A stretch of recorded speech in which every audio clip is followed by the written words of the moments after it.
Wewe pekee umeishi na kila mmoja binafsi. Unajua dhambi zetu na namna ambavyo tunakosa.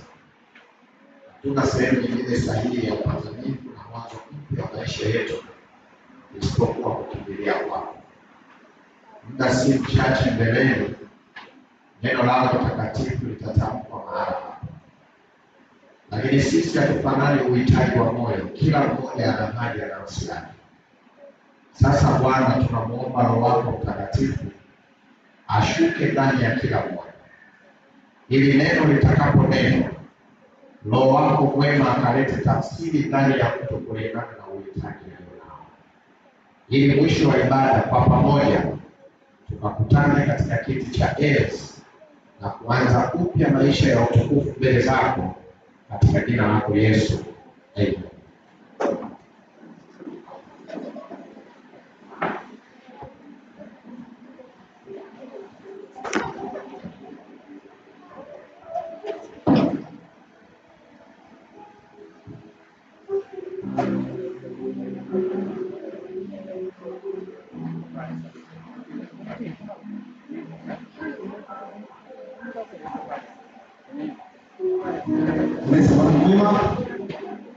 Wakati wote Bwana ni mwema, wakati wote.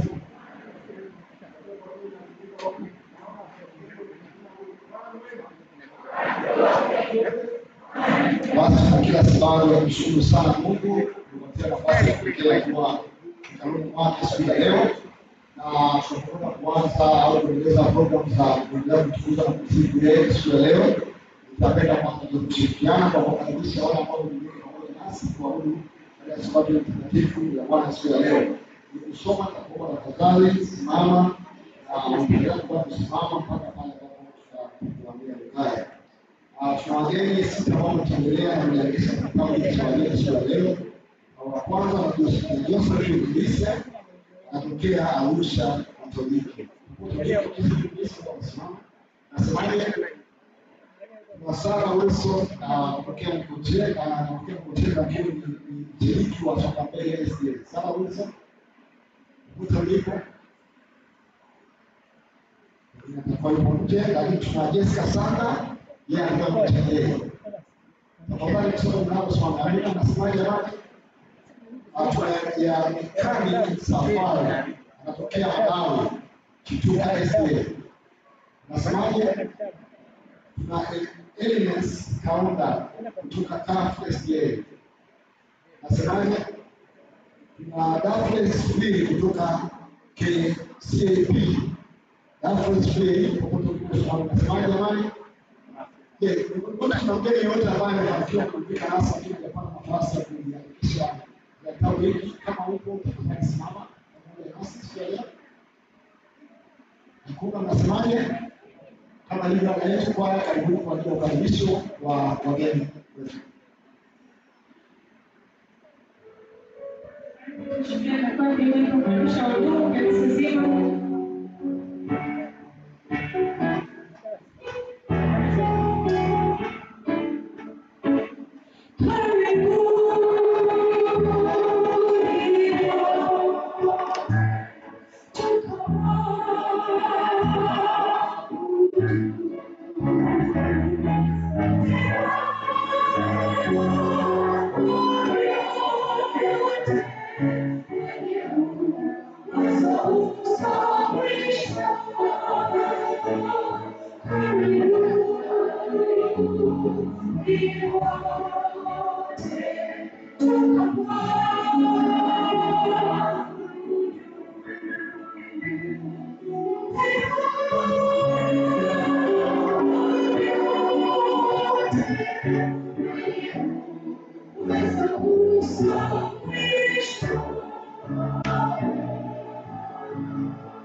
Baada ya Jumatano alfajiri ambayo inafanyika hapo kanisani, lakini pia inafanyika online. Na washiriki ambao hawana taarifa, baada ya kesho online pia hapo kanisani na Jumatano alfajiri, pia Jumatano jioni kuna ibada na Ijumaa yetu kwa ufunguzi, kwa sababu tunalipwa ushiriki pamoja nasi wakati wa mambo haya.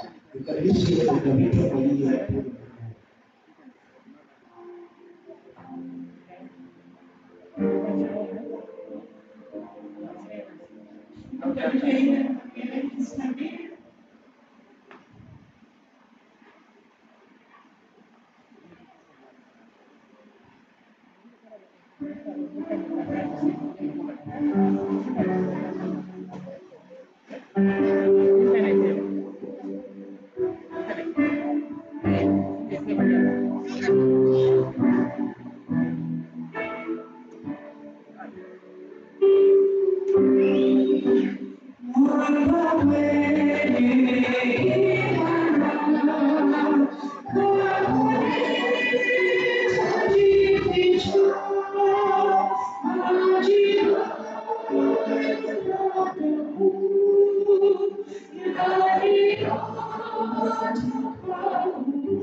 Maombi yako na kuyaweka katika boksi letu la maombi.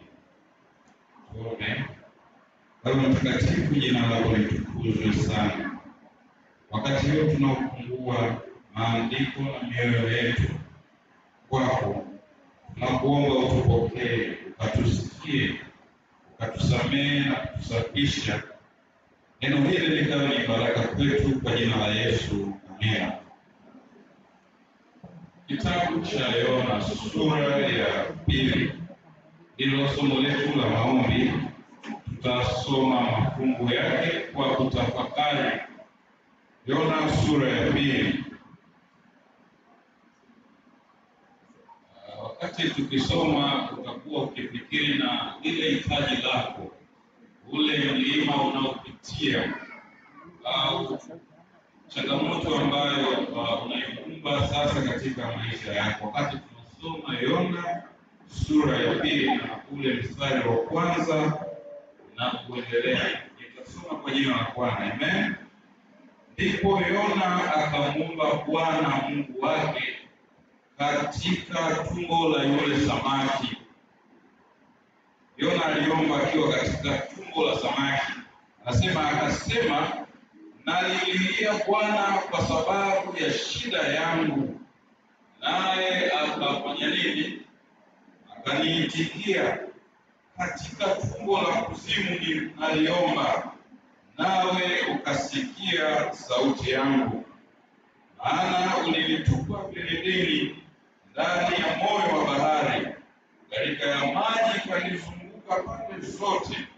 Mawimbi yako yote na gharika zako zote zimepita juu yangu. Haya maneno yanapaswa ukiambie wewe hapo na mimi hapa.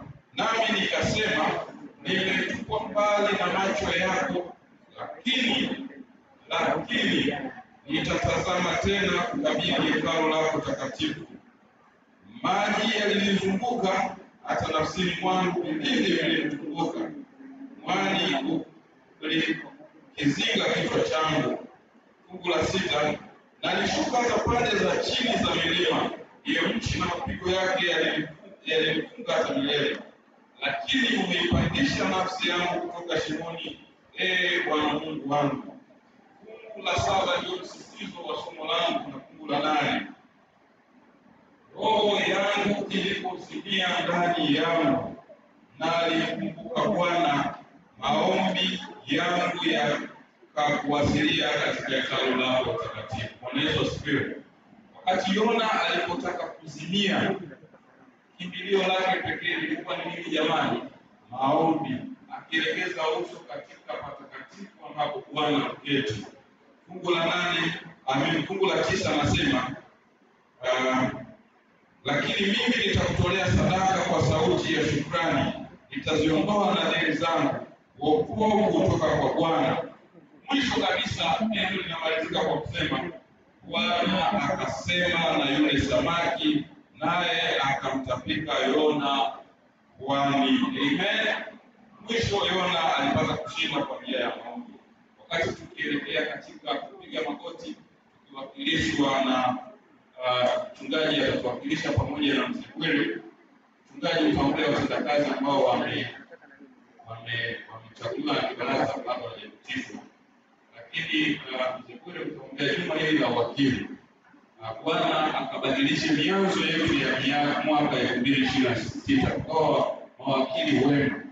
Kwa hiyo tunayotuombea maombi yatakayoletwa wakati tukiimba ubeti mmoja, watu wakiwa wanaleta maombi katika ile sanduku. Karibu mwisho.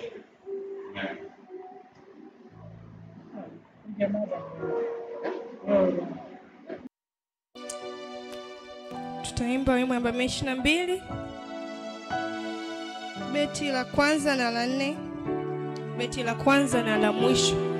Tusimame.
Basi kwa kicho tutapiga magoti. Tutakuwa na dakika moja kila moja akiomba, alafu ataomba Mzee Bwire na mchungaji atamalizia.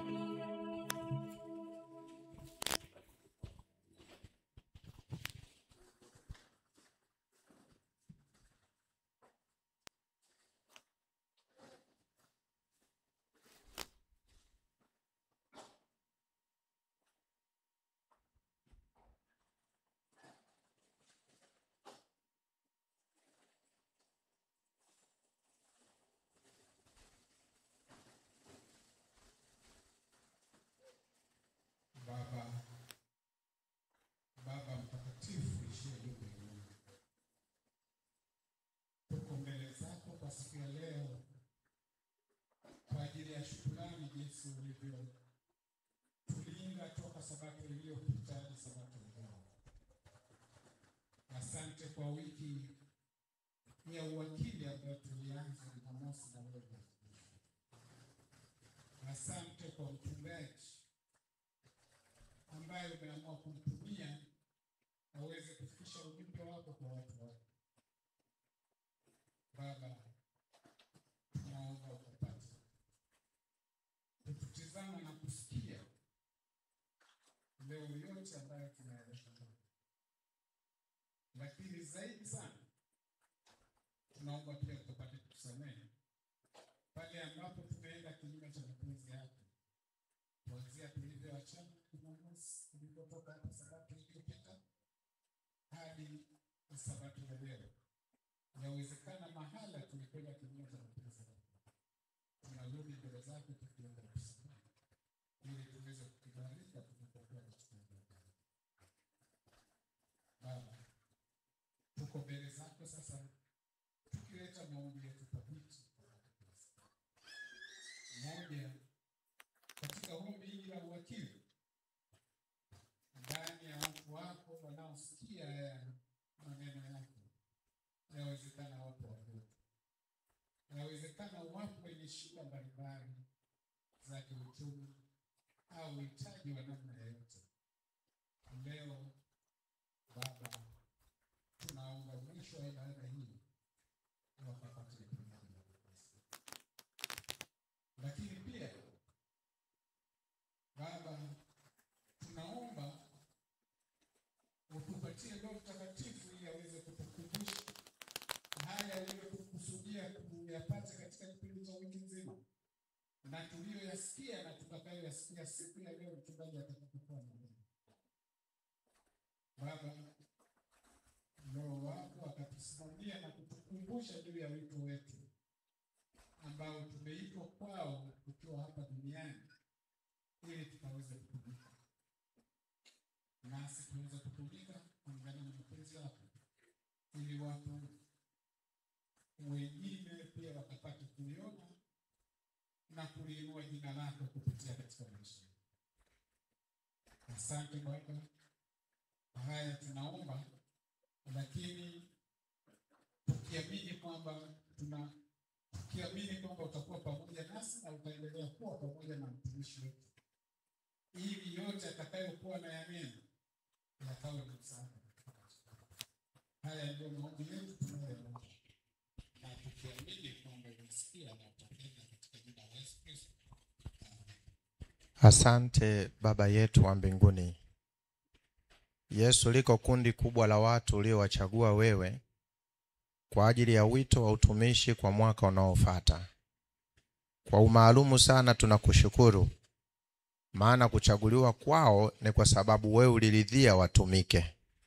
Wajalie hekima ya mbingu na Roho wako Mtakatifu asiwapungukie. Liko boksi la maombi. Watoto wako waliandika. Wakati wakiandika, Mungu ulisoma kwenye fahamu zao. Unajua kila mmoja namna alivyokuwa akiandika. Yawezekana wako walioandika kwa machozi, kwa ugumu wa jambo fulani analolipitia kwenye maisha yake. Na kusihi sana Baba, ili kukuza imani zetu na kutufanya tuendelee kukutumaini wewe peke yako, nenda ukatujibu maombi haya, ili kila mtoto wako akawe na wimbo wa shukrani na utukufu mbele zako, na akawe na imani ya kuendelea kujenga tumaini lake kwako peke yako. Ikiwa lipo ambalo hatukuliomba unaloona ni haki kututendea, tuko tayari kulipokea katika jina la Baba na la Mwana na la Roho Mtakatifu. Amen.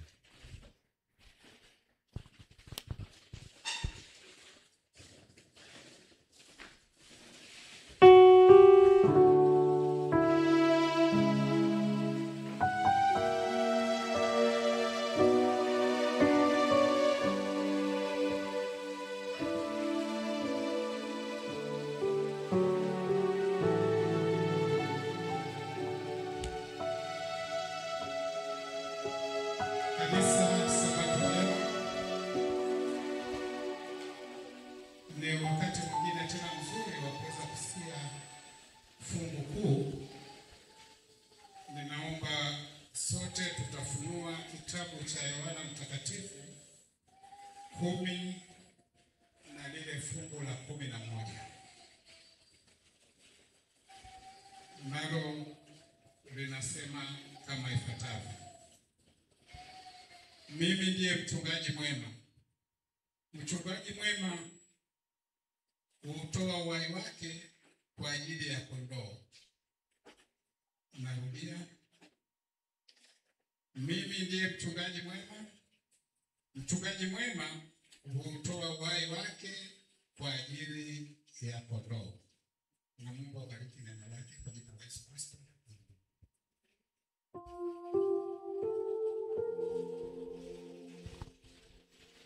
Bwana ni mwema wakati wote.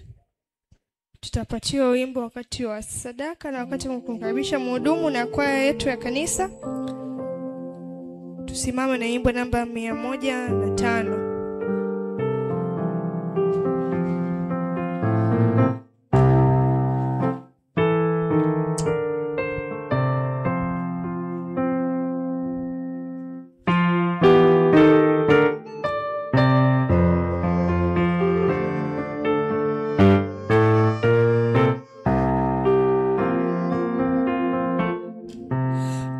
Mchungaji mpenzi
Tupige magoti kwa ajili ya ombi.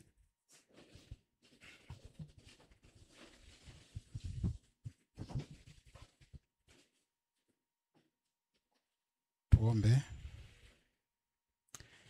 Baba mtakatifu uishie juu mbinguni, tunaendelea kusema asante kwa ajili ya wema na upendo wako unaotuonyesha.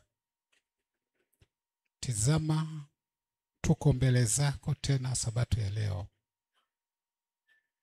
Baba, ukatusamehe maovu yetu. Baba, pamoja na yote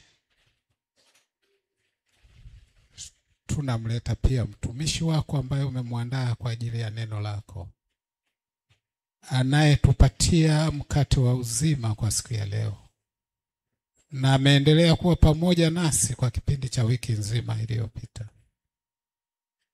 Leo inahitimishwa. Tunashukuru kwa mchungaji wako. Tunashukuru kwa Pastor Peter John ambaye umemwandaa. Tunamleta mbele zako. Endelea kumkumbatia katika kifua chako, na atakaposimama asimame akinena na watu wako, akiwakilisha kile ambacho umekusudia kitufikie siku ya leo. Naamini mwisho wa yote kila mmoja apate kujisikia na kuona kwamba yeye ni wakili mwema mbele zako, tukaweze kutumika vyema, tukaweze kuenenda sawa sawa na mapenzi yako. Tunaombea uongozi wa kanisa, endelea kuubariki. Endelea kulibariki kanisa na mipango yote kwa ujumla. Lakini pia tunaomba kwa ajili ya wote wenye uhitaji wa aina mbalimbali. Sasa tunaponyamaza, tunakaribisha uwepo wa Roho wako. Tunaendelea kumweka mikononi mwako na kumwachia nafasi ili aweze kunena na kuwakilisha kile ambacho umekusudia siku ya leo. Haya ndiyo tunayoyaleta tukiamini kwamba umesikia na utatenda kupitia katika jina la Yesu Kristo aliye Mwokozi wetu. Amen.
Kanisa, kwa mara nyingine tena, Bwana ni mwema na wakati wote.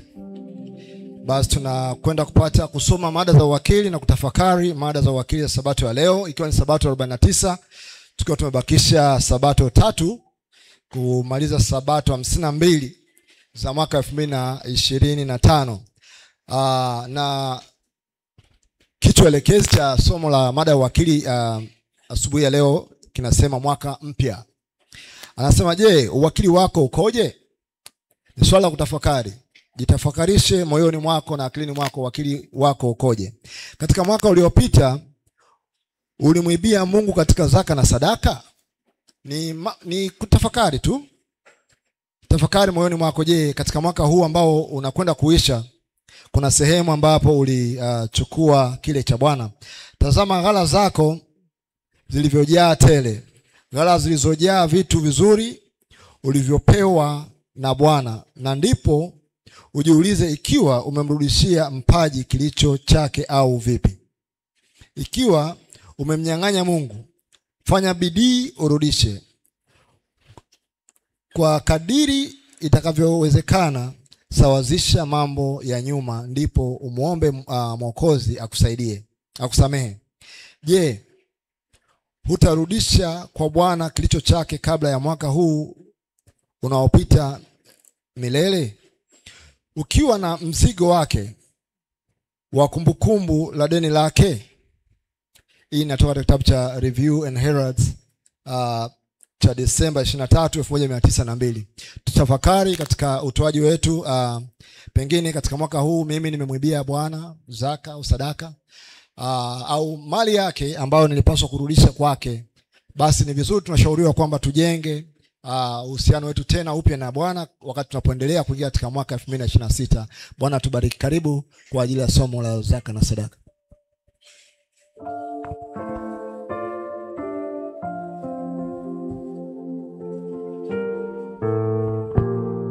Bwana ni mwema na wakati wote. Somo la sadaka mchana wa leo ina kichwa kinachosema siku mlo wa mchana ulipocheleweshwa. Siku mlo wa mchana ulipocheleweshwa. Tena habari njema ya ufalme itahubiriwa katika ulimwengu wote kwa ushuhuda kwa mataifa yote. Hapo ndipo ule mwisho utakapokuja. Mathayo 24 mstari wa 14. Asubuhi moja nikiwa darasa la 7, niliamka na kumkuta shemeji akishughulika kuandaa chakula cha mchana.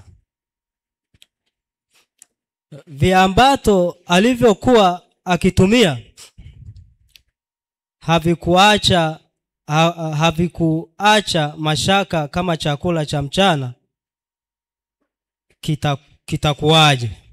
Asubuhi ile kabla ya kwenda shuleni hapakuwa na kifungua kinywa. Nilipoondoka nyumbani nilikuwa na shauku kubwa ya wasaa wa kurudi nyumbani kwa ajili ya chakula cha mchana. Asubuhi ile yote nilikuwa nikichungulia saa ya ukutani mara kwa mara. Nikihesabu saa zilizopungua kuelekea kwenye saa ya chakula cha mchana. Siku hii ikawa kwangu kama siku ndefu kuliko zote. Baada ya kile kilichohisiwa kama siku ya kusubiri, hatimaye kengele lililia. Huu ulikuwa wakati wa chakula cha mchana. Kwa haraka nilichukua vitabu vyangu na kuelekea moja kwa moja mlangoni. Ndipo mwalimu akaita, "Liwali, kaa kwenye kiti." Kwa woga nilikubali. Kabla sijatuliza maumivu ya njaa, mwalimu alichukua boksi la chaki na kwenda ubaoni. Aliandika mfano 5 ya hesabati na kusema, "Ukifaulu kukokotoa kwa usahihi unakwenda nyumbani." Nikiwa nimehamasishwa na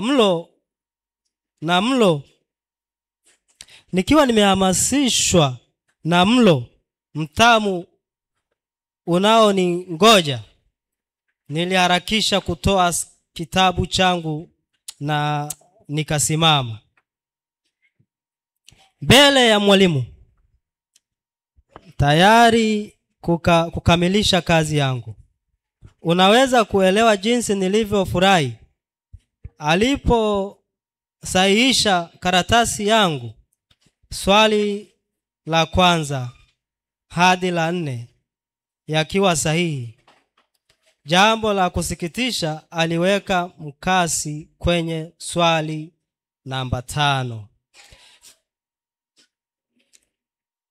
Nilirudi ubaoni kufanya marekebisho, lakini nikakosea tena. Siku ile nilicheleweshwa kwenda kwa mlo wa mchana, si kwa sababu chakula hakikuwa tayari, bali kwa sababu ya kazi iliyotolewa haikuwa imekamilika. Wito. Ndugu zangu, ni zaidi ya miaka 2000 imepita tangu Bwana Yesu alipoahidi juu ya kurudi kwake. Kuchelewa kwake hakutokani na makao ambayo hayajaandaliwa, bali kwa sababu ile kazi aliyotupatia haijakamilika.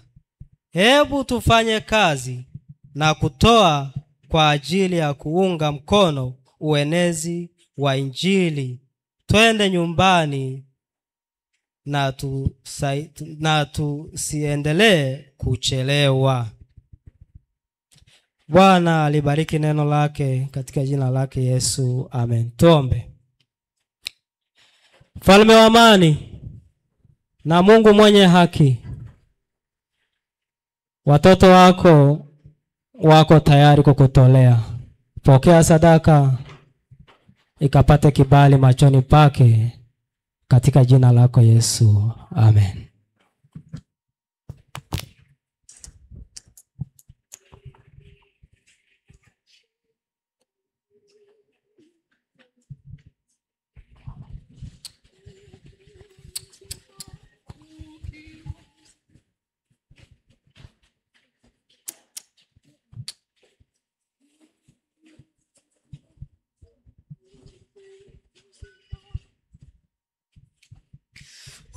Ukiwa mzima shukuru Mungu.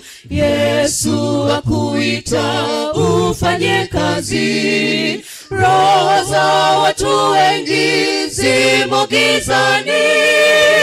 Fanya kazi ya Yesu. Fanya kazi, fanya kazi, fanya kazi, fanya kazi, fanya kazi. Waokoe wengine wapate furaha. Fanya kazi yake. Ukiwa mzima shukuru Mungu. Yesu akuita ufanye kazi. Wanyonge, masikini na walio, fanya kazi ya Yesu. Fanya kazi, fanya kazi, fanya kazi, fanya kazi, fanya kazi. Waokoe wengine wapate furaha. Fanya kazi yake. Fanya kazi yake usiku waja. Nenda kwa hekima na kwa upole, kwa upendo anzia pale ulipo. Fanya kazi ya Yesu. Fanya kazi, fanya kazi, fanya kazi, fanya kazi, fanya kazi. Waokoe wengine wapate furaha.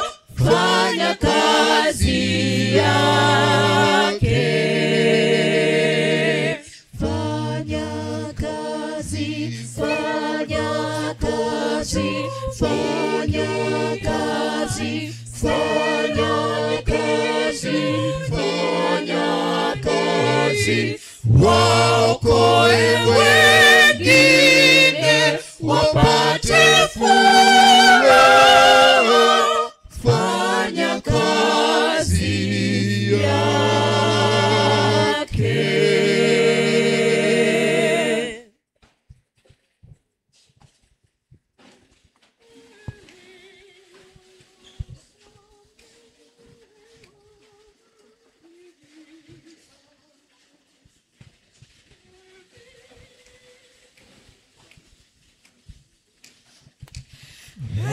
Heri walosamehewa dhambi zao na kusitiriwa maovu yao. Heri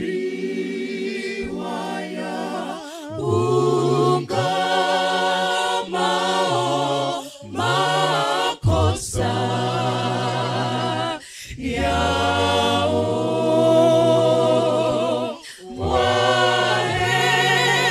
Waheri, waheri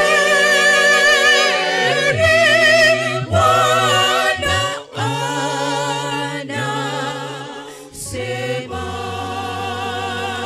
heri wamchao Bwana. Waheri, waheri wawekao tumaini kwa Bwana, wataishi naye.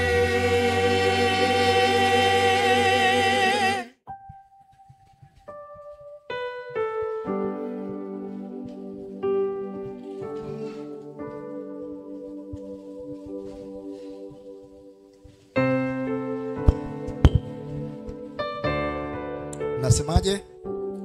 Bwana apate kutukuzwa kwa matoleo ambayo tumeyaweka mbele yake. Asubuhi ni wakati wa utambulisho. Nitakwenda kutambulisha wale ambao wamehudumu pamoja nasi katika ibada ya siku ya leo.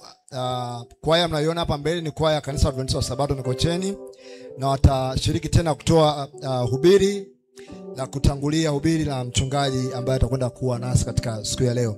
Aliyetuongozea ibada ya maombi ni mzee wa kanisa, mzee Victor Jumanne, na tumeletewa somo la zaka na sadaka na shemasi wetu mkuu wa kiume Vital Arusha. Wakati fungu kiongozi na ombi la magotini limetolewa na mzee Julius Bwire ambaye ni kiongozi wa idara ya elimu katika kanisa la Adventista Sabato Mikocheni. Nami naenena nanyi asubuhi ya leo ni kama mwenyekiti wa ibada ya siku ya leo. Naitwa Richard Tasani, miongoni mwa wazee wa kanisa hili la Mikocheni, na yule ambaye Bwana amekusudia na ilipangwa ratiba hii toka mbinguni ya kwamba siku ya leo aweze kuwa nasi na kutulisha mkato wa uzima, si mwingine ni Pastor Peter John. Na Pastor ameendesha juma hili tangu siku ya Jumamosi iliyopita, na leo nakwenda kuhitimisha. Wakati anaanza juma hili alikuwa ni mchungaji wa mtaa wa Kimara, lakini kipekee kabisa nadhani inaweza kuwa ni mara yangu ya kwanza kumtambulisha yeye kama mwenyekiti au mkurugenzi wa uwakili katika conference ile ya SEC. Katika uchaguzi ambao umefanyika katikati ya wiki hii, Pastor Peter John amechaguliwa kuwa mkurugenzi wa idara ya uwakili na amana katika ile conference ya SEC. Mnasemaje watu wa Mungu? Kwa hiyo tumuombee pia katika jukumu zito ambalo anakwenda kulifanya, ili ya kwamba Bwana pia akaendelee kumpigania katika kuendeleza utume wake. Basi kwaya karibuni, na nipende kuona ni wangapi ambao wanasema watamuombea kwa ibada ya siku ya leo, lakini pia katika kazi yake mpya ambayo amekwenda kuipata. Nione mikono. Amina. Basi mbarikiwe.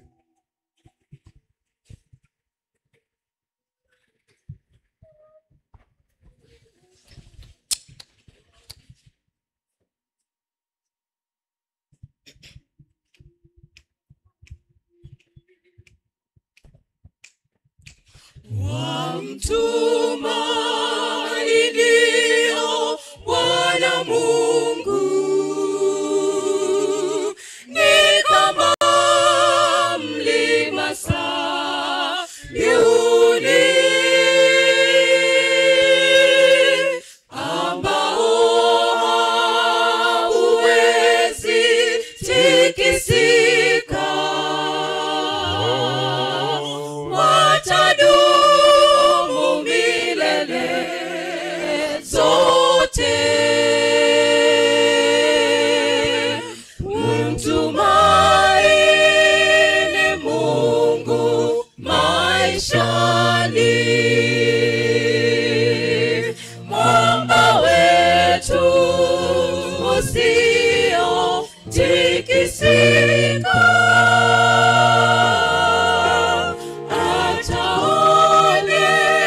subira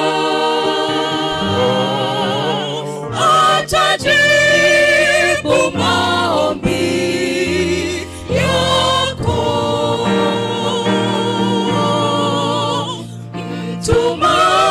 Mtumaini Mungu maishani,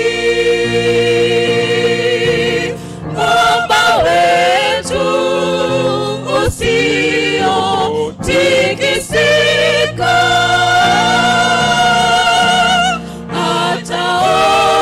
Ataonyesha njia upoteapo. Mwite Bwana, maana anapatikana. Mtumaini Mungu maishani, mwamba wetu usiotikisika.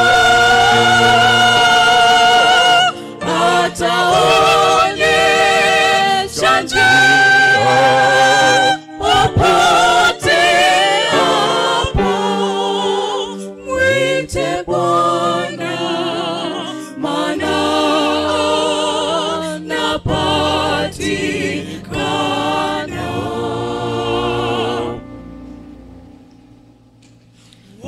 Wangoja Bwana kwa subira, watapatiwa nguvu mpya.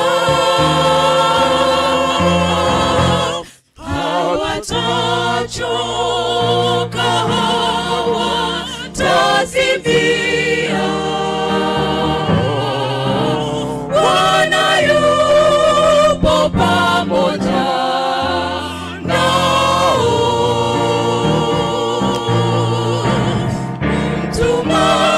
Mtumaini Mungu maishani, mwamba wetu usiotikisika. Ataonyesha njia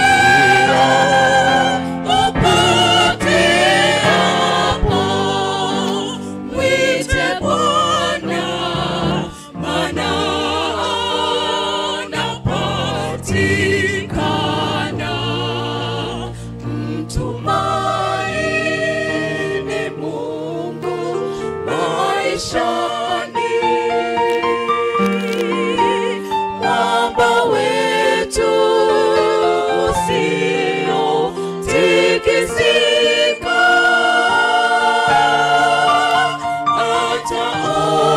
Ataonyesha njia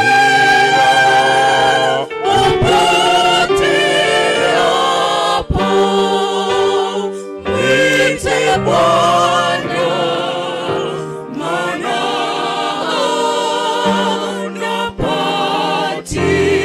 anapatikana.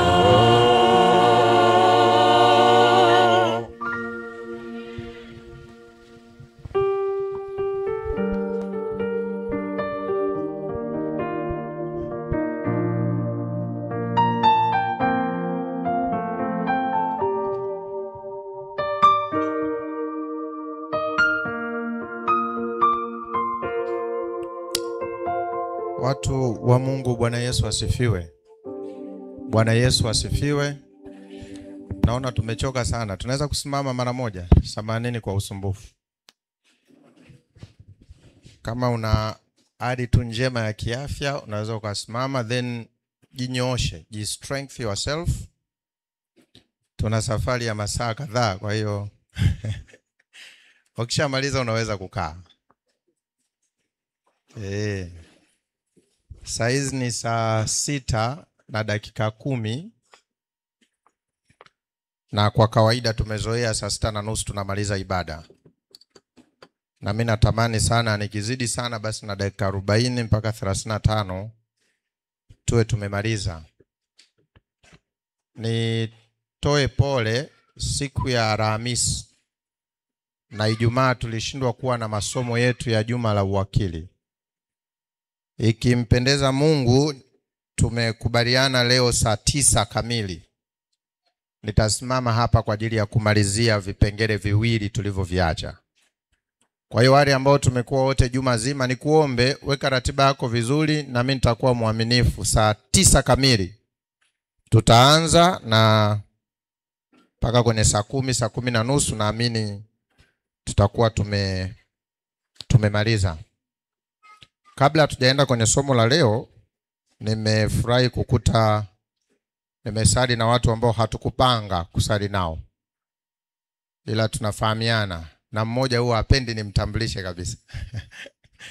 Yeye huwa ananiambia ni mdogo wangu, tumeoa sehemu moja, yeye ameoa mdogo, mimi nimeoa mkubwa. Kwa hiyo sisi ni kaka na mdogo wake, tuna undugu huo, wanasema ni brother from another mother. Kwa hiyo yuko kati yetu hapa, ila hapendi nimtambulishe. Sasa nimemtambua tu yeye ajijue kwamba nimemuona na tuko pamoja naye. Lakini pia nina watoto wangu wawili ambao sikujua kama watakuwa hapa. Mkubwa anaitwa Penina Loket Nyanges. Yeye amemaliza masomo yake ya chuo mwaka huu mwezi wa 7. Lakini yuko na mdogo wake anaitwa Eliza. Yeye ameanza masomo mwaka huu. Chuo kiko jirani tu na hapa, kinaitwa NIT. Niwaombe tafadhalini kwa pamoja, mnaweza mkasimama mtupungie tu mikono. Karibuni sana. Jamani, mnasemaje? Kama una shida nao hao mabinti wawili, namba zangu ni 0677. Nyi vijana wa kiume msijivane mnacheka. 0677 umeshaandika? Maana mchelewage kusema unajua mimi na pastor tunafahamiana. Wanangu, karibuni sana na nimefurahi kuwa pamoja na nyinyi. Chukua Biblia yako, fungua pamoja na mimi fungu letu kuu, kitabu cha Yohana 10:11. Na nakuahidi nitakuwa mwaminifu kwenye muda, hata usio na wasiwasi. Kwa hivyo nawe niahidi kwamba tutakuwa pamoja, hutaniacha kwa kusinzia. Na ukisinzia nitakuamsha, kwa sababu hapa nilipo na waona wote. Fungu la 11 linasema hivi, ni maneno ambayo ameyasema Yesu, na katika sura ambayo inanivutia kwenye kitabu cha Injili ya Yohana ni hiyo, Yohana 10 fungu la 1 na kuendelea. Anasema, mimi ndimi mchungaji mwema. Yesu anajiita yeye ni mchungaji mwema, na anatoa tofauti ya yeye na wachungaji wengine, mmoja wapo nikiwa mimi Pastor Peter John. Tofauti yetu na Yesu, anasema hivi, mchungaji mwema hutoa uhai wake kwa ajili ya kondoo. Mimi niseme ukweli kabisa, sina uhakika kama naweza kutoa uhai wangu kwa ajili yako. Halo? Kama tuko pamoja nipungie mkono. Mimi nadea kusema sina uhakika kwamba naweza kutoa uhai wangu kwa ajili yako, kwa sababu kuutoa tu kwa ajili yangu mwenyewe bado ni kazi. Ni kazi sana mtu akiniambia eti nife kwa ajili yangu. Yaani si bora niishi kwa ajili yangu? Kwa nini nife kwa ajili yangu? Lakini Yesu anasema kitu so peculiar kwamba hayupo duniani anayeweza kufikia level ambazo amefikia yeye, kwa sababu level yake yeye ni ya kutoa uhai wake kwa ajili ya watu wengine. Na mimi leo nataka tuangalie hapa, tukijumlisha na vile ambavyo tulijifunza juma hili. Kuna wakati huwa nakosa tafsiri halisi ya maisha mimi binafsi, lakini kwenye mitandao tafsiri ya maisha ipo. Maisha na vitu viwili ambavyo kila aliyekuweko hapa anajua. Cha kwanza tulijifunza katikati ya juma hili ni kuzaliwa. Kati yetu hapa hakuna ambaye hajapitia kuzaliwa. Wote tunajua kabisa tumezaliwa. Na namshukuru Mungu hatuna utofauti kwenye mlango tunaoingilia duniani. Haijalishi umezaliwa kwenye hospitali gani. Iwe Aga Khan, iwe Muhimbili, iwe Imtu, iwe nyumbani, wewe barabarani. Mama alisikia uchungu, kisha ukazaliwa. Kuzaliwa tunafanana. Hakuna anayejivunia kuzaliwa, kwa sababu hayuko aliyemshinda mwenzie kwenye kuzaliwa.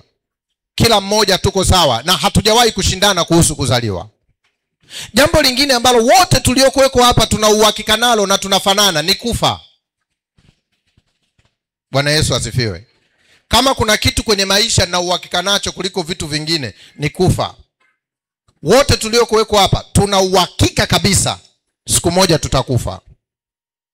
Na tunajua tutakufa, lakini kinachonishangaza tunaogopa tunachojua. Bwana Yesu asifiwe. Sijui ni Sabato iliyopita au katikati ya wiki, wakati nikifundisha nikasema nani kati yetu ana uhakika atamaliza huu mwaka? Mmoja tulivyomaliza ibada huko nyuma akaniambia, pastor, bwana umesema nani atamaliza, lakini mimi namuomba Mungu nimalize. Sitamani kufa hivi karibuni. Na mimi nikamuuliza swali, kwa nini? Akasema kuna mambo sijamaliza. Sasa nikuulize, una mambo yako umekuja kufanya duniani? Bwana Yesu asifiwe. Nani hapa ana mambo yake kaja kufanya? Nani unafikiri kati yetu ana suggestion ya kusuggest kwa Mungu kuhusu maisha yake? Nani hapa ana confidence ya kwenda kumwambia Mungu nisife sasa, nife muda fulani? Na unaenda kumwambia kama nani? Na unaenda kumwambia ukiwa umeletwa na nani duniani? Na umekuja kufanya nini? Na kwa muda gani? Ndio maana nasema mbele yenu, kama kuna kitu kinanisumbua kuhusu maisha ni kuyaelewa kuhusu maisha. Angalia, fikiria pamoja na mimi, hakuna miongoni mwetu aliyejileta duniani. Hakuna aliyechagua kuwako. Kama ukujileta, ukuchagua kuwepo, how comes unachagua kufa? Na uwaga nawaambiaga watu hivi, Mungu huwa haui. Kama Mungu anaua na unamlaumu anaua, basi umlaumu amekuumba. Kwa sababu haukumuomba akuumbe, alikuumba. Haukumuomba aruhusu ufe, akaruhusu kufa. Mungu hakosei. Anafanya kitu sahihi. Kitu gani sahihi? Nilitaka uwepo, naamua usiwepo. Hana hatia wala hapaswi kulaumiwa. Kwa sababu ukimlaumu Mungu kwa kifo, unapaswa umlaumu kwa kuwepo kwako duniani. Napo mwambie kwa nini nipo? Kwa sababu yeye alichagua uwepo, na yeye siku moja atachagua usiwepo. Sasa hebu ashumu kichwani kwako kuzaliwa, na kwenye hiyo nguzo ni kufa. Binadamu wote tuliokuweko hapa ndani tuna ile eneo la kujijali hapa katikati hapa, la kujidai. Eneo la toka kuzaliwa mpaka siku tutayokufa, tuna ile eneo la katikati ambalo kila mmoja analiishi hilo. Sasa ninavyoongea na wewe, mimi niko hilo la katikati. Sasa hivi namshukuru Mungu, miaka yangu iko kati ya 40 na 50. Hapo 40 na 50 niko hapo. Kwa hiyo nina miaka 0 mpaka hiyo kati ya 50 na 40 niko duniani katikati ya kusubiri kufa na eneo nililotokea kuzaliwa. Na namuomba Mungu anisaidie unielewe kitu ninachotaka tujifunze leo. Katikati ya kusubiri kufa na kuzaliwa, tuna kitu gani cha maana hapo katikati cha kujivunia? Hebu fikiria pamoja na mimi, na kuomba fikiria pamoja na mimi. Wote tuliokuweko hapa katikati ya kufa na kuzaliwa, mmoja wetu hapa kaja kanisani na gari, mwingine kaja kanisani na baskeli, mwingine kaja kanisani na pikipiki, mwingine kaja kanisani na public transport, mwingine alitembea kwa mguu. Lakini habari njema ni hii, wote tuko wapi? Haijalishi umekujaje. Kama unanielewa nipungie mkono. Alo? Haijalishi umekujaje, wote tupo kanisani. Jambo la pili, nisikilize ili unielewe somo la leo. Wote tuliokaa hapa sasa hivi usiku tulilala. Wako waliolala kwenye kitanda cha 6 kwa 6. Wako waliolala kwenye 5. Wako waliolala kwenye mkeka, wako waliolala kazini, hakulala kabisa. Miongoni mwetu tuliokuwekwa hapa, yuko mtu alilala kwenye sakafu. Yuko mtu alilala nje ya nyumba ya mtu, alitandika boksi akalala. Hatufanani tuliko lala, lakini sikiliza, habari njema ni hii: utamu wa usingizi haujalishi eneo ulilolalia. Kama unanielewa nipungie mkono. Aliyelala kwenye 6x6 na uliyelala kwenye mkeka na aliyelala kwenye sakafu, utamu wa usingizi ni huu. Hauna eneo. Bwana Yesu asifiwe. Samahani, la mwisho, yako mengi, la mwisho. Kweli kabisa, hili la mwisho kwenye huu mfano, na sio zuri, lakini wacha niliseme ili tujifunze. Mimi ni mchungaji, nimepata nafasi kutembelea washiriki. Kuna mshiriki unamtembelea nyumbani kwake, ukiomba kwenda chooni mpaka unashangaa. Chooni kule unakuta hadi kuna kabati la vitabu vya kusoma. Nyumba moja nilienda chooni, unasikia mziki au juu unaimbia wapi, ile unasikia tantilili, na uko zako wapi? Chooni. Chooni kunanukia kuliko sebuleni ulikotoka. Ni pazuri. Yaani unaingia chooni cha kukaa, umezoea zoezi lako linakuaga sekunde 20, lakini unakuta unaenda zako umetulia na kuna pamba za kuchokolea nini? Masikio. Kwa hiyo umekaa zako huko tu hivi. Una double standard, yani una enjoy twice. Mziki unaimbwa, pamba iko masikioni na process inaendelea at the same time. Nisikilize vizuri. Hivi unafahamu miongoni mwetu kuna mtu ili aingie chooni lazima avute hewa ya kutosha nje kabla hajaingia? Alafu anaibana. Anaingia haemi mpaka zoezi linaisha, akitoka nje na jasho linajumlisha oksijeni aliyobana, purukushani aliyotoka, akitoka nje unakuta ndo anaanza kuhema kawaida. Lakini sikiliza pointi yangu, haijalishi ulienda choo cha aina gani, utamu wa chooni uko sawa. Nani ananielewa nipungie mkono? Nauliza swali, kati ya kuzaliwa na kungoja kufa, unafikiri wewe una kitu gani cha thamani ulichomzidi mwingine?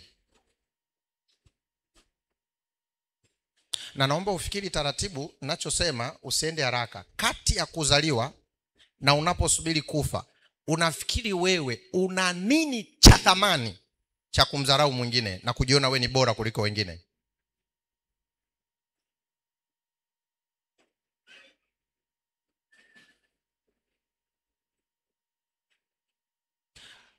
Haijalishi una maisha mazuri kiasi gani, wewe unakaa kwenye nyumba ya gorofa, siku ukifa utazikwa kablini peke yako. Na kama familia yako iko vizuri itakupendelea sana, utavalishwa suti nzuri na kaburi lako litajengewa. Wataweka na tiles. Watanunua sanduku la 500,000, milioni 2. Watatuita wachungaji 4 kuendesha ibada. 4. Na pale kwenye msiba tutakula vizuri kuliko nyumbani. Lakini sikiliza, ukifika wakati wa kufukiwa utaenda ardhini ukiwa peke yako. Hata mke wako unayelala naye kitanda kimoja leo hatakuwa tayari kuzikwa na wewe. Maiti yako tu ikitoka Muhimbili kuletwa nyumbani, kama italetwa usiku, hakuna atakayetaka kulala ilipo maiti yako. Naomba niulize tena hili swali na unisikilize vizuri, kuna kitu cha msingi nataka kujifunza na wewe. Hivi maisha ni nini? Maisha ni nini? Binadamu wenzangu wa Mikocheni, unakimbiza nini na unatafuta nini kwenye maisha leo? Kama kuna kitu binafsi nasema mbele yenu kimenipa tabu kwa miaka mingi kudefine maisha ni nini, especially sasa. Kuna wakati vitu vingi vinafikiria kichwani. Huwa natamani mawazo yangu, nasema siku moja kwenye gorofa langu na orijenga mbeleni kwenye baraza la kupumzika, chini kutakuwa na swimming pool. Takuwa nikiamka kule juu kwangu sishuki ngazi, najitupa kutoka juu paka ndani ya maji. Pata! Nyumba nzima watajua baba ameamka. na pembezoni mwa hiyo swimming pool nitaweka viti vizuri sana vya kupumzika na mwamvuri. Nitakuwa na sehemu ya kufanyia mazoezi hapo nyumbani. Nitakuwa na sehemu nyingi sana za kupumzika. Lakini conscious inaenda, alafu the point is, then baada ya hayo yote, then nafikia conclusion kwamba nitakufa. Na kwa sababu hiyo kuna mengi niliyokuwa nafikiria ni ya maana kuwa nayo kwenye maisha tunayoishi, na conclude kwamba hayana maana. Na kwa sababu hiyo mimi binafsi huwa siku zote za maisha yangu najiulizaga hivi, leo kumekucha, siku ya Jumamosi, Mungu akitujalia tutalala Jumamosi leo kuamkia, tutalala Jumapili ya leo kuamkia Jumapili. Leo natakiwa kuachieve nini? Nini leo natakiwa kuachieve kwenye maisha yangu kabla sijalala usiku? Okay. Jumapili ninapoamka asubuhi, natakiwa kuachieve nini kwenye maisha ya Jumapili kabla sijalala Jumatatu jioni? Hivi umewahi kujiuliza kwamba uko duniani kwa ajili ya kuachieve kitu gani ambacho kinapaswa kiwe priority kwako kuliko kitu kingine chochote? Mungu anisaidie nieleweke. Sehemu kubwa ya maisha yetu duniani, unajua sisi ni wazururaji. Nimeomba samani, tunajifunza tu, najenga msingi ili tujifunze. Hivi unajua kuna watu ratiba yao huwa iko hivi: saa 11 anaamka ibada, anawahi gari ofisini, saa 11 anatoka ofisini, anarudi nyumbani. Sikiliza vizuri, ndio ratiba ya maisha yake kuanzia Jumatatu mpaka Ijumaa. Swali, nisikilize na Mungu akusaidie unielewe. Umeachieve nini? Okay, Jumamosi asubuhi mpaka jioni leo kanisani. Swali, umeachieve nini? Kesho Jumapili umeachieve nini? Bwana Yesu asifiwe. Kama unafikiri ninavyofikiria pamoja na mimi, hebu nipungie mkono nijue tuko pamoja. Sasa twende kwenye kiini kidogo tu tumalize somo. Ukisoma Biblia yako kwenye Mwanzo 1 fungu la 26, 27 na 28. Naomba unisikilize vizuri. Waliokuwepo katikati ya wiki nilizungumzia hichi kidogo. Miongoni mwetu tuliokaa hapa sasa hivi mnaonisikiliza, wewe Mungu alikupanga uwepo duniani kabla hujakuwepo. Narudia, ni muhimu sana. Hapo mwanzo Mungu aliziumba mbingu na nchi. Kabla ya mwanzo, nyuma ya mwanzo, alikuwepo Mungu. Mungu kapanga mwanzo. Kwa hiyo mwanzo haudetermine kuhusu Mungu, ila Mungu alichagua kuanzisha mwanzo wakati yeye hayupo kwenye mwanzo, ila kauanzisha. Inamaanisha nini? Hayuko kwenye mwanzo kwa sababu yeye hana mwanzo. Biblia inaposema hapo mwanzo haina maana ya uumbaji tu. Lakini leo ibadilishe, jiambie hivi: hapo mwanzo Mungu alikuumba. Kwa hiyo kabla Mungu hajamuumba Pastor Peter, Mungu alikuwa nyuma ya Pastor Peter. Na ili aniumbe, kwanza Mungu alinifikiria. Sikiliza hii habari njema. Akanichagulia wazazi. Na nisikilize vizuri, Mungu ana mission na maisha yangu duniani. Mungu hana bahati mbaya, coincidence. Mungu hana bahati mbaya kuhusu maisha yako, kwa sababu kabla hujazaliwa tayari yeye alishapanga kila kitu kuhusu wewe. Na hakuna kitu kinanipa kiburi kama hii sentence niliyoisema. Waliokuwepo katikati ya wiki tulisoma fungu moja zuri. Mungu anamwambia Nehemia kwamba sio Nehemia, Yeremia, kwamba yeye Mungu alimwandaa kuwa nabii kabla hajatungwa mimba. Na mimi nilifanya research ya hiyo somo, ya hilo fungu, kabla hajatungwa mimba. Nikashtuka kugundua kwamba siku Mungu alipokuwa anamuumba Adamu ndio siku aliyoniumba mimi ndani ya Adamu. Bwana Yesu asifiwe. Haleluya. Siku Mungu anamuumba Adamu, mimi niliumbwa ndani ya Adamu. Siku Mungu anamuumba Adamu, kilichokuwa kinasubiriwa ni mimba ya mama mmoja anaitwa Debora Mgongore, mama yangu mimi. Ndicho kilichokuwa kinasubiriwa, lakini mimi tayari nilishakuwako. Kama leo kutoka kuzaliwa mpaka kufa, hapa katikati sijui nini ninachopaswa nifanye na nangoja kufa. Lakini habari njema ni hii, aliye niruhusu nizaliwe anajua ninachopaswa nitende kabla ya kufa. Kama tuko pamoja nipungie mkono. Bwana Yesu asifiwe. Haleluya. Hebu nikusogelee karibu nikuulize swali. Kati ya umbali ninaosubiri, umbali wa kufa, na uzima nilionao sasa, naomba nisikilize vizuri kabisa unielewe. Nini napaswa kufanya?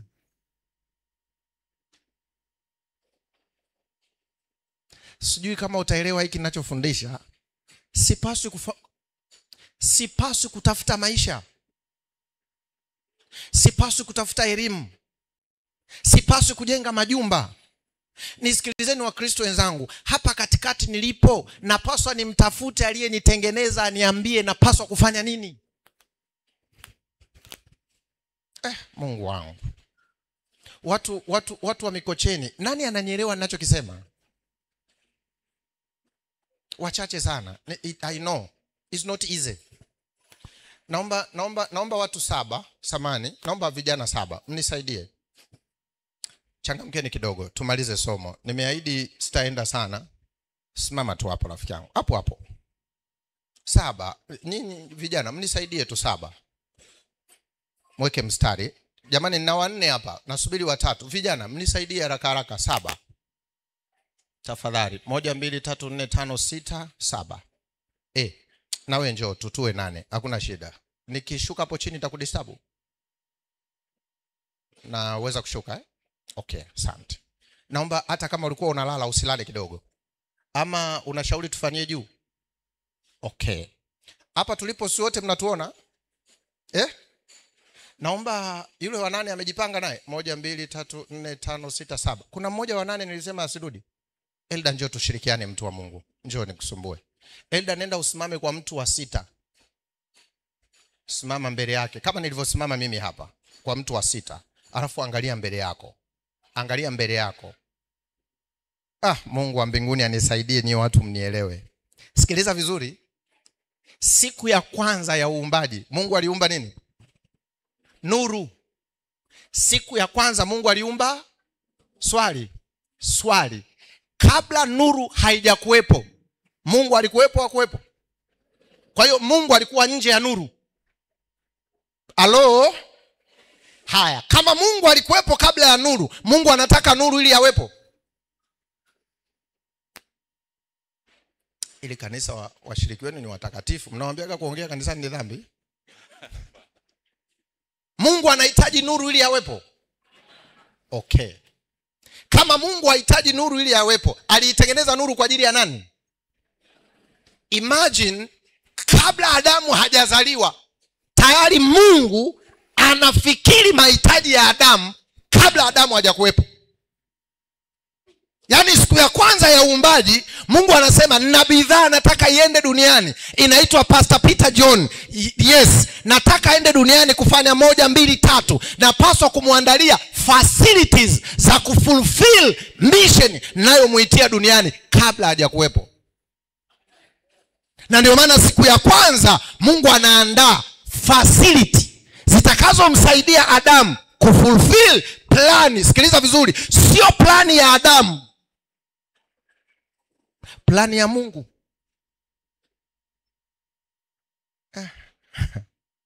Eti siku ya pili Mungu anasema liwe anga, anachota maji anayapeleka angani na anapeleka maji angani na mengine anabaki chini. Kama ningalikuwa pembeni nikamuuliza Mungu, kwa nini unafanya hivi? Jibu la Mungu ningekwambia hivi, kwa sababu namuandalia mazingira Adamu. Eti Mungu wa mbinguni, wewe unayenisikiliza sasa, baba yako wa mbinguni alipanga kuhusu wewe kabla wewe hujazaliwa. Mabinti, Bwana Yesu asifiwe.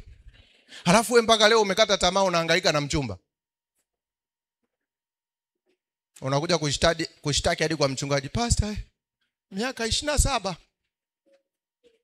wanaume hawaji, alafu wanaokuja sio waaminifu, nifanyeje? Baba yako, Mungu anisaidie nyewe watu, mabinti, Mungu anisaidie mnielewe. Baba yako wa mbinguni kabla hujakuwepo ameshaandaa kila kitu kuhusu wewe.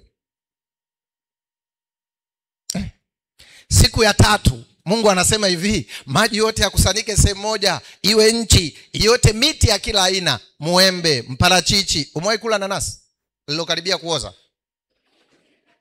Nyie watu hamuelewi utamu wa nanasi. Hivi unajua utamu wa nanasi linapokaribia kuoza Alafu ukute umelimenya wewe siku hiyo, umewakatia wengine vipande, imebaki kale kamti na kasehemu.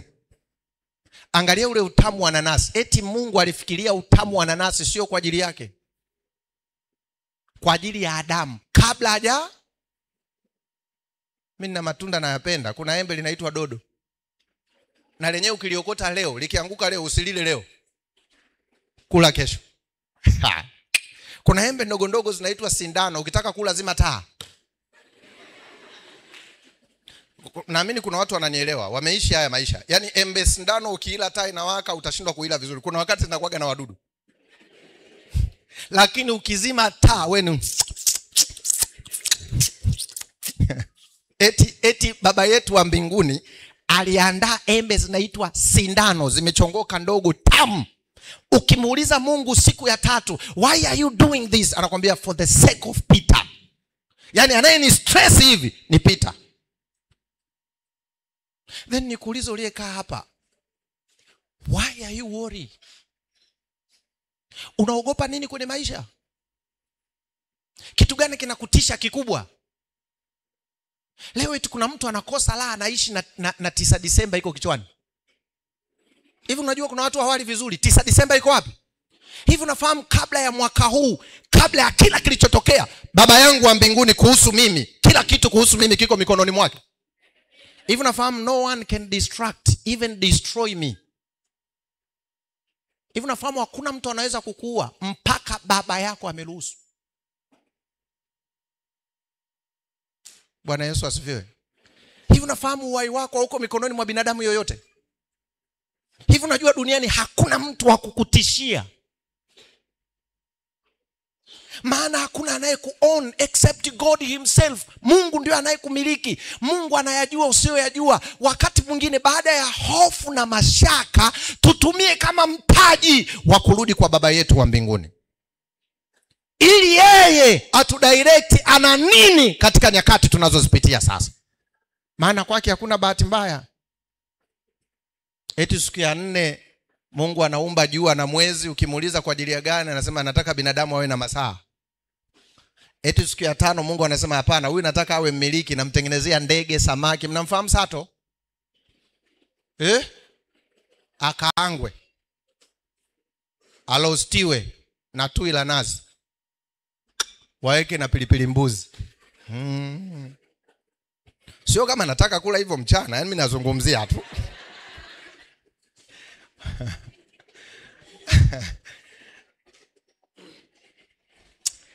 Ngoja niwaambie Wakristo wenzangu, namuomba Mungu anisaidie pamoja naongea in a fun way, lakini natamani sana mtu anielewe ninachofundisha. Angalia habari njema, siku ya 6 Mungu alianza kuwa peke yake kabla mtu hajakuwepo. Binadamu anapotoka kwenye mavumbi ya ardhi, anapofumbua macho yake, wa kwanza anayemuona ni Mungu. Sikiliza vizuri. Mungu alikuwepo past na sasa yuko present, lakini Adamu hakuwepo past, yuko present. Na habari njema ni Adamu akiwa in present hakuwa mwenyewe. Narudia hili swali, Adamu hajawahi kuishi peke yake. Since Adamu anafumbua macho kwenye maisha yake, anapofumbua macho ajione yuko pamoja na nani? Halafu sikiliza habari njema. Wakati wako present, past alikuwa Mungu peke yake. Wakati uliopita alikuwa Mungu peke yake. Siku ya 6 Mungu yuko na Adamu. Habari njema ni hii, wako siku ya 6 Mungu na Adamu. Tayari Mungu ameenda siku ya 7 anaandaa pumziko kwa ajili ya Adamu wakati yuko pamoja na Adamu. Nani ananielewa ninachofundisha?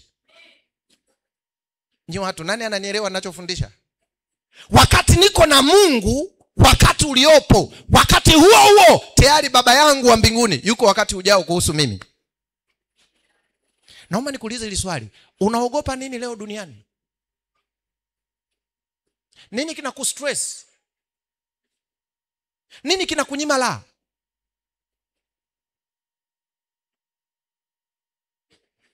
Mimi nimegundua siri moja. Huyu aliyekuwa na Adamu ndiye aliyemwambia Adamu hivi, miti yote kula usile. Halafu huyo alimwambia hilo neno, kula mingine usile. Neno lililotoka kwake. Neno lililotoka kwa huyo aliyemtengeneza Adamu siku ya 6. Biblia inasema hivi, naye neno akafanyika. Naye neno akafanyika. Halafu huyo anasema hivi, mimi nina uhai. Na mimi naweza kutoa uhai wangu kwa ajili yako. Yeye huyo anasema hivi, usiyasumbukie ya kesho, maana leo yatosha kwa mambo yake kwa leo. Maana yake ni nini? Ili Adamu awe salama, hapaswi kustruggle kwa ajili ya kesho, anapaswa kustruggle kuwa pamoja na anayejua kesho yake. Ni watu nyinyi. Ni watu nyinyi ni wa kiroho sana. Hivi unajua kwa nini Paulo anasema kuishi kwangu ni Kristo na kufa ni faida? Mimi nimegundua kwenye maisha tunayoishi kuna watu wanaotufikiri wanatufahamu na hawatufahamu. Ngoja nikwambie, hakuna binadamu duniani aliyebeba kusudi la maisha yako. Baba yako mzazi hajabeba, mama yako mzazi hajabeba. Hakuna ndugu jamaa yoyote anayejua kilicho ndani yako except aliyekutengeneza. Ni Mungu peke yake mwenyewe anayejua kila kitu kuhusu wewe. Lakini binadamu tunamisi hapa. Hatutaki muda na Mungu. Sisi tunataka kujitafuta wenyewe. Alafu kuna kipindi tunamuita Mungu ili atatue tunachotaka atatue, lakini hatumuhitaji awe sehemu ya maisha yetu. Mnisamee. Hivi mnajua kipindi ambacho watu wengi wamekuwa wa kiroho kuliko wote? Hivi Jumamosi ya leo unajua watu wa kiroho kuliko zingine? Kwa sababu sasa hivi wanamuhitaji Mungu kwa ajili ya 9, lakini hawamuhitaji Mungu kwa ajili ya maisha yao binafsi. Kuna watu wanamuhitaji Mungu ili wafaulu. Mtihani imekaribia, utasikia wanamuita kwa mbali, baba, hakuna kama wewe. Mungu wewe ni muweza. Na wanamwambia habari za kijinga kabisa. Musa alikutegemea akapasua bahari ya Shamu.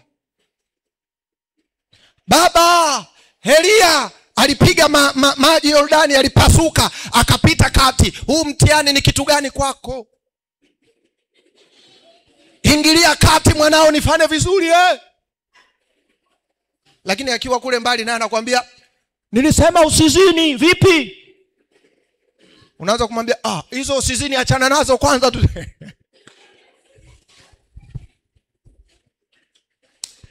Bwana Yesu asifiwe. Leo watu hawahitaji mahusiano na Mungu.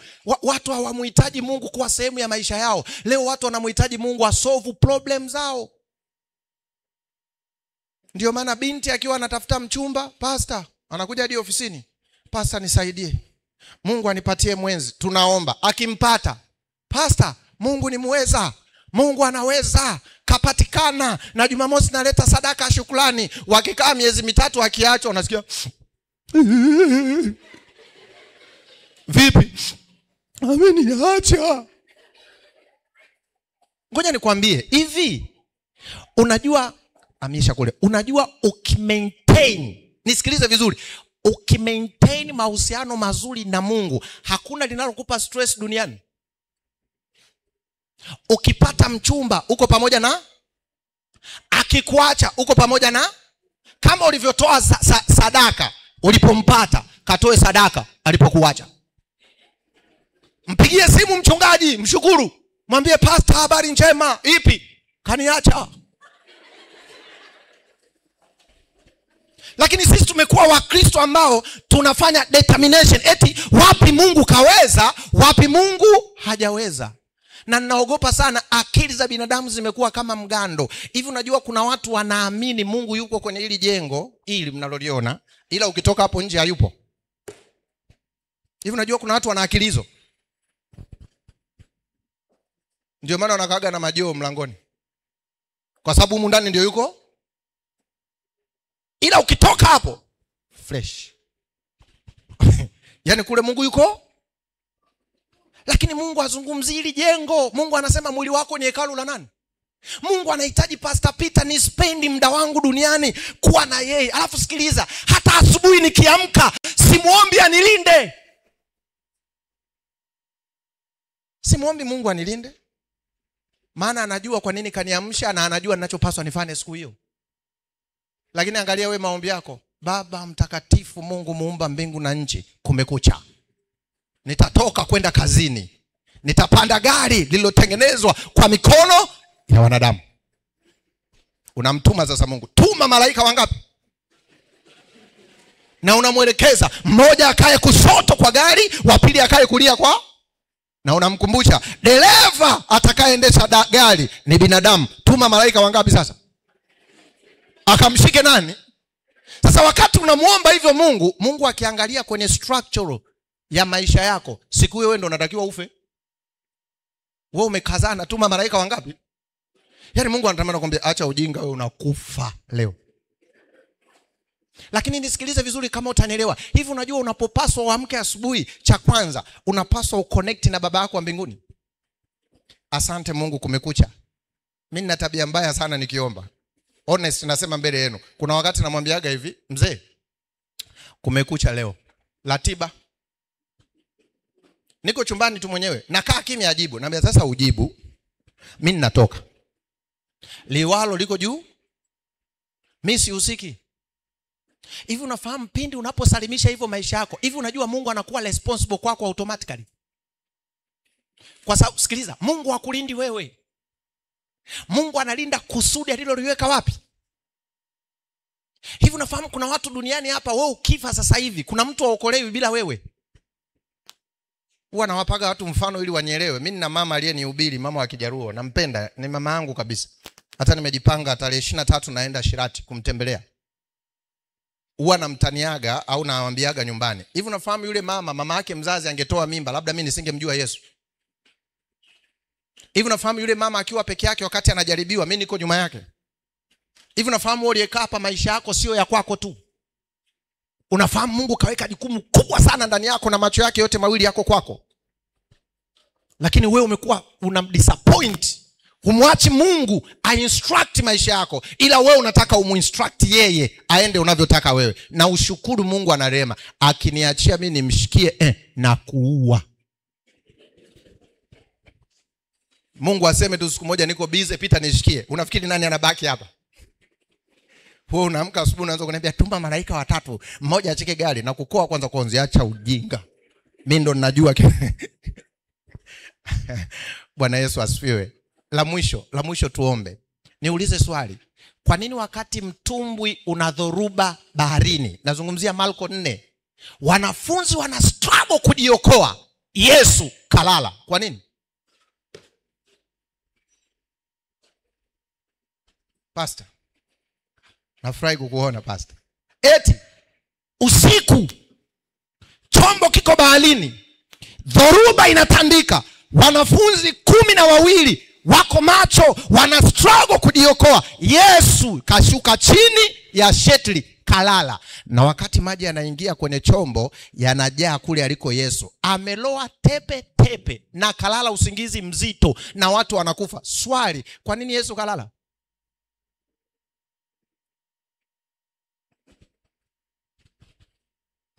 Wewe leo tarehe 6 unajipanga kesho shopping mchele kilo 70 ndani, maharage. Hebu assume kwamba dhoruba yetu sisi ni hiyo hofu inayotengenezwa. Hebu assume, alafu ukute wakati wewe una struggle hivyo, Yesu kafanyaje? Ngoja niwaambie ukweli kabisa, nasema mbele ya Mungu ananisikia. Kila aliyeweka maisha yake mikononi mwa Mungu anakuwa in a peaceful mind. Hakuna kitakacho distract focus yake. Kwa sababu anajua hajirindi, analindwa. Maana Mungu hayuko tayari kupoteza alichokiweka ndani ya Pastor Peter. Na siku Mungu akisema Pastor Peter unalala, maana yake kamaliza mission na mimi. Na nina haki ya kupumzika, maana sipaswi kuendelea kuwepo, maana mission yangu imefanya nini? Lakini kuuliza swali, miaka mingapi wewe unayo mpaka sasa? Duniani una miaka mingapi? Alafu ukishajipa hilo jibu, jiulize, unayaishi makusudi ya Mungu? Mungu ni sehemu ya maisha yako? Mimi nikuuzie wazo kuanzia leo. Huyu Mungu anaijua past kabla ya present. Alafu ukiwa naye present, anaiandaa future. Usalama wako connect na Mungu. Angalia Paulo anasema hivi, Elda nakusumbua leo. Paulo anatembea anawaambia watu hivi, kuishi kwangu mimi Paulo ni Yesu. Alafu anamalizia, nikifa ni faida. Yesu anasema hakuna anayeutoa uhai wangu, na utoa mwenyewe alafu nafanyaje? Na urudisha. Petro anasema hivi, nikiwa na Yesu nikifa ni faida. Kwa nini? Anayemiliki uhai yuko pamoja nami. Anytime ataniita. Akiniita nitafufuka na nitaishi tena. Nikuulize swali, wewe unatembea na nani? Sikukatazi, ukitembea na shetani, ukifa imekula kwako. Maana yeye mwenyewe ana struggle, hajui kesho yake. Hivi unafahamu shetani hajui kesho yake? Unafahamu hajui hata kesho kitatokea nini? Lakini ukiwa connected na Mungu, wakati huu watu wana struggle na kuteseka, wewe unautumia kama daraja la kujiobserve. Hivi Mungu niko sawa na wewe? Yes. Una plani ya maisha yangu? Ndio. Uliniumba wewe. Huna usichokijua. Sasa maisha yangu naweka mikononi. Angalia kinachotokea sasa. Mungu mwenyewe ana take in charge. Anakuwa sasa mbele yako. Kikitokea cha kukudhuru, anasema no, huu sio muda maalum wapita kudhurika. Sogea. Anaendelea kusonga. Ikitokea shida yoyote Mungu anajua, no, pita sio wakati huu, ana take over. Kwa sababu niko kwenye control yake. Na nimeacha maisha yangu mikononi mwake. Na mimi nikuencourage leo, hakuna kitu salama kwenye maisha yako ya kiroho kama kuconnect na your source. Nani amenyelewa nipungie mkono? Nani kutoka moyoni anasema kama hivi unajua kwa nini nilianza kuzaliwa na kufa? Nilianza kuzaliwa na kufa kwa sababu nitaka nikwambie hapa katikati, maisha yako ya hapa katikati, unachopaswa ukitafute, mtafute Mungu alipo. Na ukimkuta alipo usimsumbue. Kama wanafunzi walivyomkuta Yesu amelala, na wao walipaswa wafanyaje? Walale. Sasa kama Mungu kalala, wewe unahangaika na nini? Bwana Yesu asifiwe. Wangapi wanasema Mungu nisaidie? Naomba hili tulilojifunza leo liwe sehemu ya maisha yangu. Simama tuombe pamoja.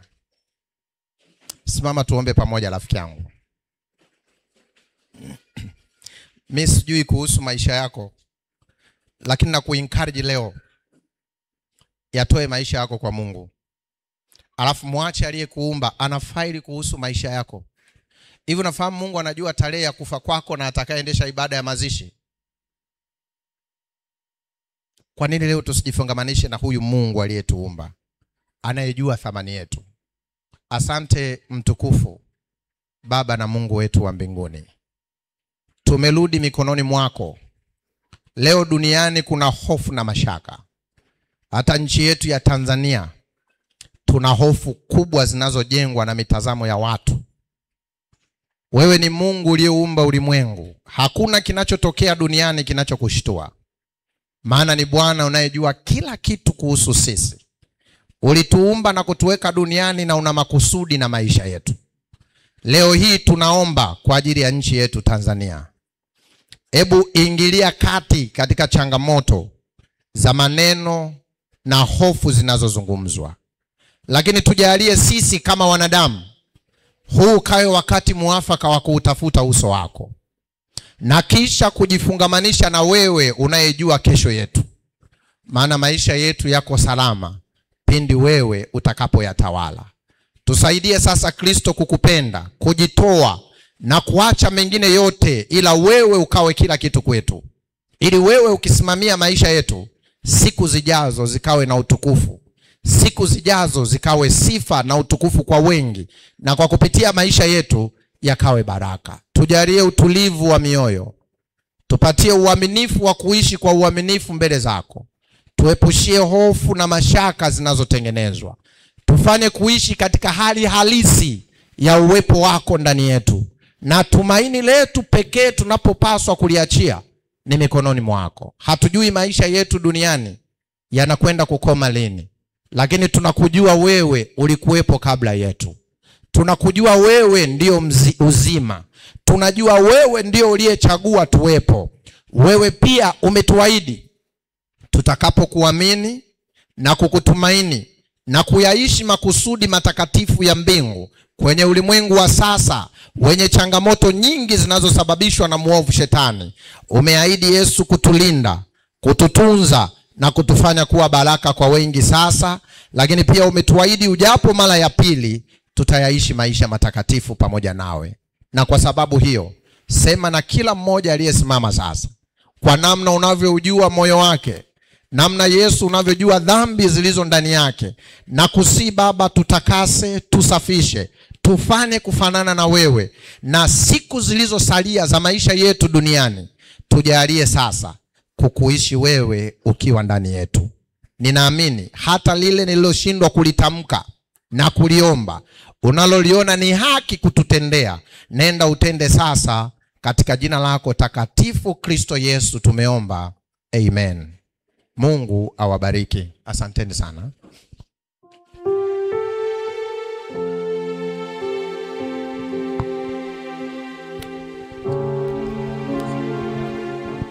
Nasemaje watu wa Mungu?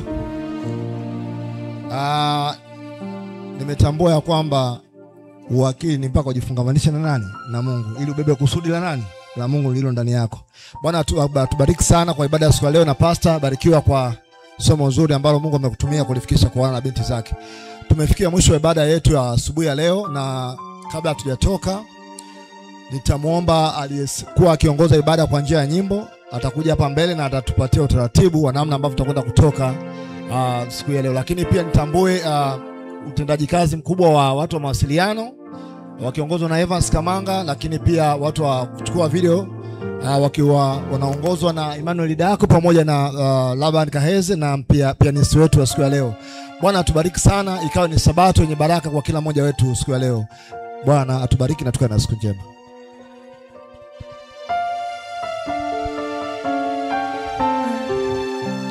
Tunapotoka leo, tutatoka wakati tunaimba, wala kwaya haitaimba. Tuko katika matengenezo ya muziki, ibada ambayo inahusisha